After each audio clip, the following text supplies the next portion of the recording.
Too funny. We're not doing this again. All right, and next up we've got Kevin. I'm just gonna put this here so I can record myself. Got it. Kevin, he needs to catch your name. You gotta follow up Way Too Funny. You gotta be like, Kevin. All right, there you go, Cool Kevin. Hell yeah, you fucking got it. How's everybody doing tonight? It's a Tuesday night at an open mic in Northeast Pennsylvania. So, in my opinion, I assume there's probably a lot of people in the crowd who are not doing too well, like myself. But that's why we're here to have a fun time and have a laugh. So, hopefully, I can make you smile. If not, then whatever. Hell yeah. I got some notes. So, like you said, this is my first time doing it, a little inexperienced. Okay. But it's You're giggling kindergarten with you. Huh? You want to touch it? Glenn Hoffman, are you trying to get me to touch something? So I've been around the world. I traveled a lot, different places, different countries, and different countries and different places have certain ways to memorialize great men, great women, great ideas, great thinkers. They have monuments, they have statues, they have holidays. And in Northeast Pennsylvania, they kind of do things a little different. If you are noteworthy, and if you are worth remembering, the true way to be remembered is to have your name on a sticker on the back of a Nissan Altima that says in memorial or in memory of Cody or Kyle. And it has the date of birth, the date of overdose, death, and it's there, it's dirty, but when you're at a red light, you're gonna be in the minds of the people behind you, driving a normal Mercedes, BMW, whatever, but they're gonna look at that car ahead of you and think, damn, that Cody, that Kyle, that Michaela, they lived, man, they fucking partied, and now they're on the back of an Altima, so you can't do much better than that. France, they got Napoleon's tomb, they got all that stuff, the pyramids.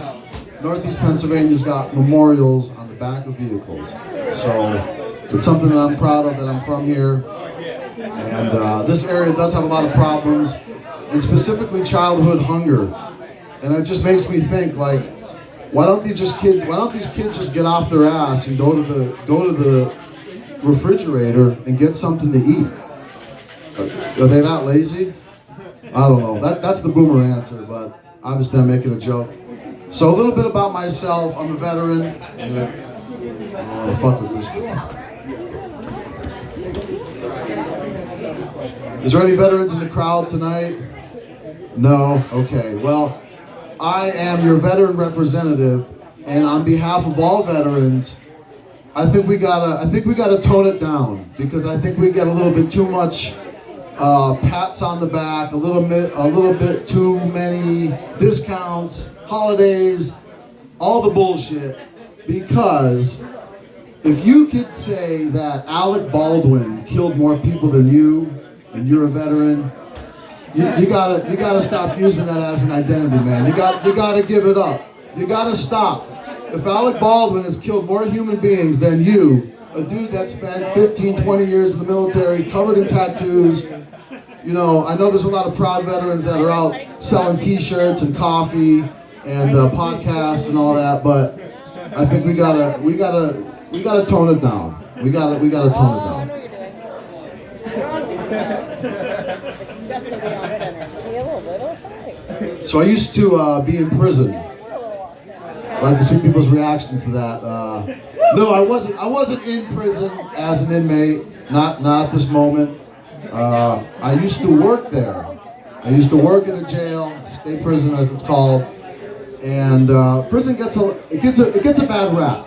There's a lot of TV shows and movies that talk about all the crazy stuff, and I'm sure we all know what goes on in there. It's not good, but in the state prison system, or even county prison system, I assume, I have witnessed things that really made me appreciate and wipe away preconceived notions about things in life. And one of the main biases I had was diversity. I would always think, oh man, we got those people over here. This isn't good. This is bad. I don't want to live near them. I don't want to deal with them. But if you're in a prison system, you truly see the benefits of diversity. Whether they're white, black, Asian, or what have you. When you're living in that type of environment, yeah, people are tortured just by the existence of somebody that's living 10 inches away from them on a cot underneath and what have you. But it is torture enough, and I think torture in that sense, it gets so bad that men in prison, I worked in a male prison, men in prison do turn themselves around while they're in jail. And you heard that correct. I said turn themselves around. I didn't say turn their lives around. By turn themselves around, I mean like physically turn themselves around and bend over and get fucked in the ass. So I do see that in the jail. It's a benefit. It is. But it's not all fun and games though. As you're employed in the prison system or even living there, you do have some touching moments, and you know, in a sense, you have some lighthearted fun, laughs, giggles, all that. But people do get touched by an angel while they're in jail, and by touched I mean sodomized with the broomstick, and by angel I mean a Hispanic man by the name of Angel Martinez, and he's a MS-13 gang member. So if you're in, you know, if you're looking to get touched by an angel, you'll find it. You'll find it in jail. A lot of talk about gangster movies and Scarface and Al Capone and all that stuff. You know, people try and live that lifestyle. But one man that doesn't get enough credit for being a true gangster, and I'm sure everybody's heard of his name, Adolf Hitler. One of the men of history, and this is real legit happened, he did this.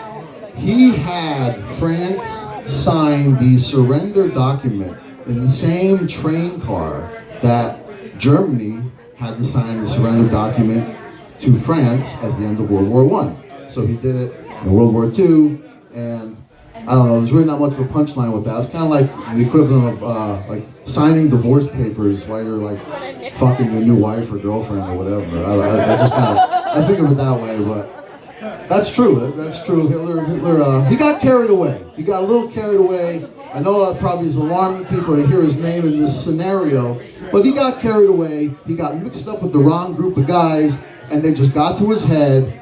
So give him some credit, but. Anyway,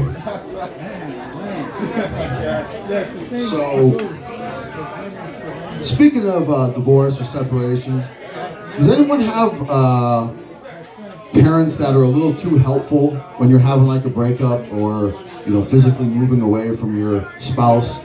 Like you move out and all of a sudden your mom's at your place and she's dropping off pots and pans and dish rags, and you're like, damn mom, like what did you like expect this to happen? Like, after I got married, I mean, I've already got furniture in my new apartment, and I'm not even officially separated.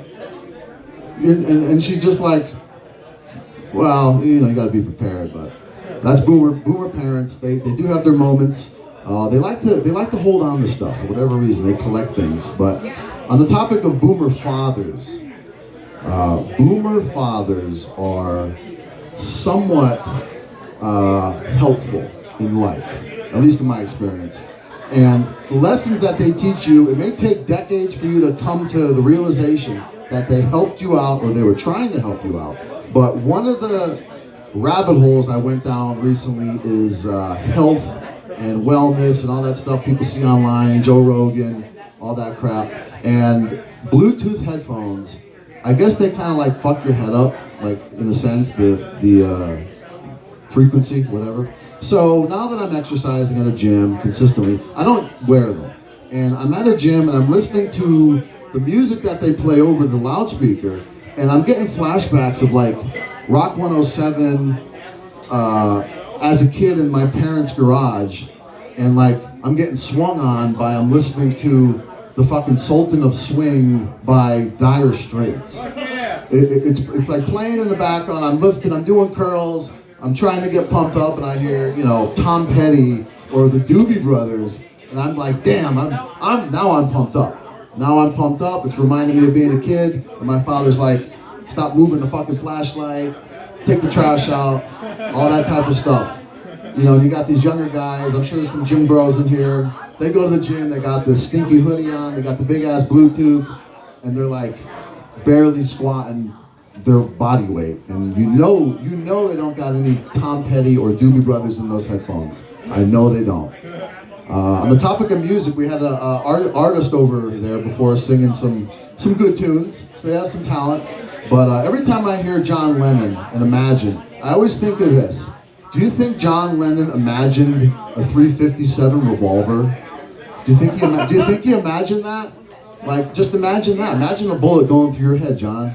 Come on, man. Imagine it. I guess he didn't. He got caught up. Just the way it goes.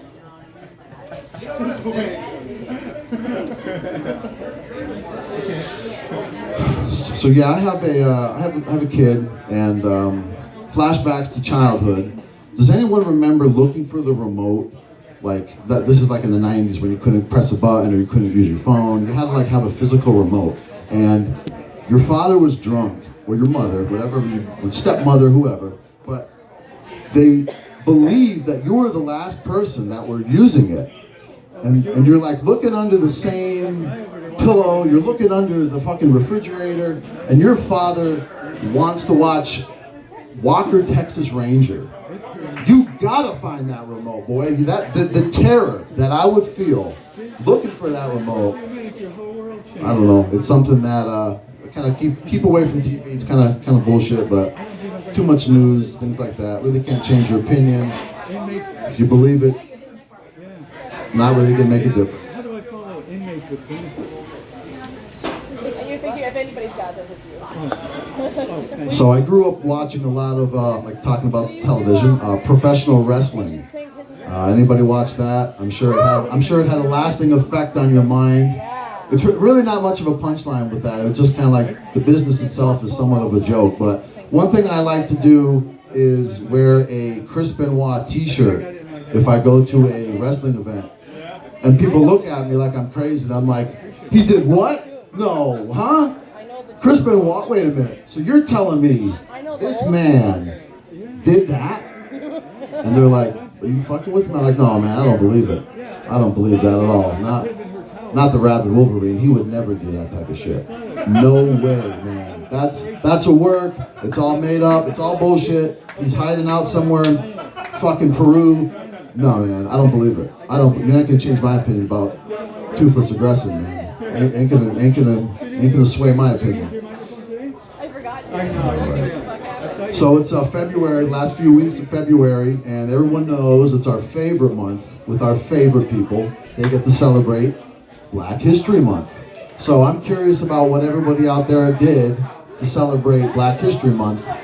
What I did, I go to certain areas where people live, you know, white, black, whatever, but I go and I bring batteries and I change the smoke alarm detector batteries in low-income housing because I don't want people to get burned, and you know, that'd be a problem. I'm sure people are familiar with the chirping noises and things like that. It kind of drives you nuts, so it helps you out. But I do have to make a appreciating gesture towards the black community, because if we didn't have their swagger and their self-belief and their inflated, in a good way, inflated self-confidence, I don't know how I would have made it in life. And my example to this is, I was going through some shit, and you know how when you have Spotify going, playing like suggestions, and it's either, you know, party music or jazz music or whatever, it just goes from one to the next.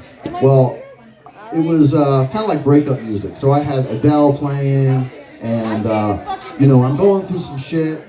You know, I almost got the gun to my head, and I'm like, damn, man, I don't know if I could take it no more. This is driving me nuts. So like I said, I'm a veteran. That's kind of a tragedy. A lot of people do that, unfortunately. And it must be a message from above. The next song that played through the Bluetooth speaker went a little bit like this.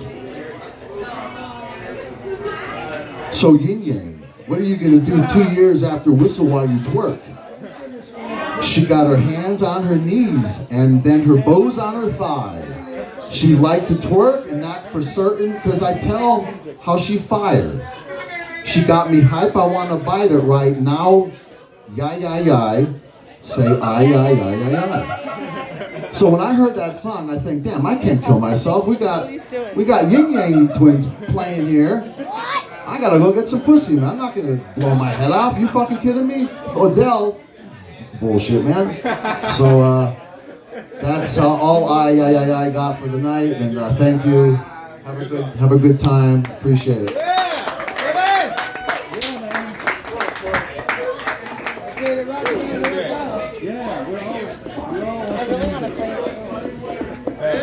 All right, keep it going for Kevin and our